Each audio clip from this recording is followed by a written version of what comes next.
When I was in high school, we'd play this game constantly.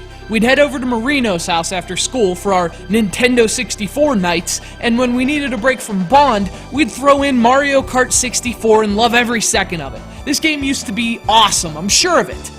So why is it suddenly not so awesome?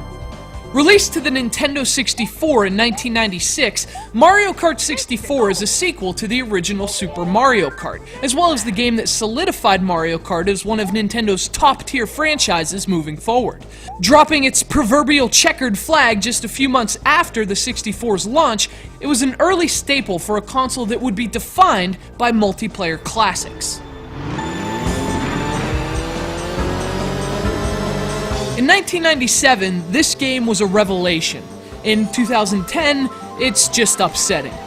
Now maybe I've just been spoiled by its successors, or maybe I'm just not as good as I used to be.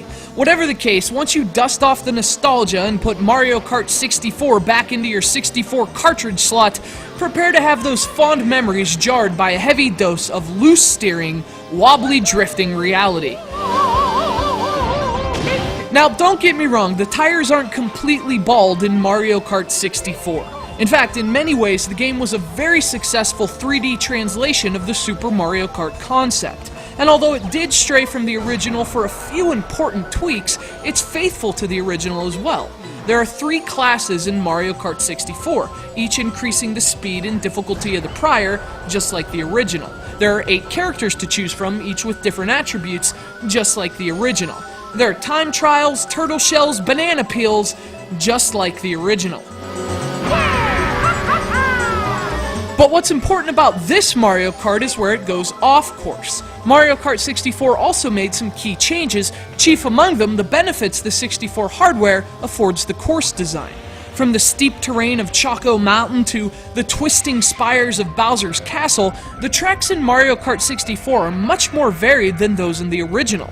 I mean, there are hills, there's tunnels and ramps. The very topography changes the race completely, and it set a new standard for the Mario Kart franchise. Now that was a good change. Another good change was the shift in gameplay emphasis. Super Mario Kart focused more on racing than item use, but those roles were reversed for Mario Kart 64. Another area in which the game set a standard for future Mario Kart games, items play a central role in this one. In fact, it makes Super Mario Kart play like a game of finesse racing in comparison, but unlike newer Mario Karts, it didn't go too far either. Mario Kart 64 firmly established Mario Kart as a racer tilted more toward party game than serious racer, and really, that's how it should be. Well, you know, minus the blue shell.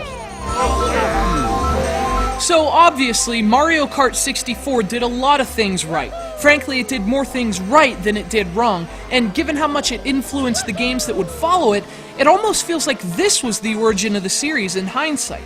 But as I mentioned, to me, this is a disappointing game to revisit, and I base that solely on the game's controls. Now, unlike the sharp steering we've become accustomed to in more recent Mario Kart games, everything feels loose and almost floaty in Mario Kart 64.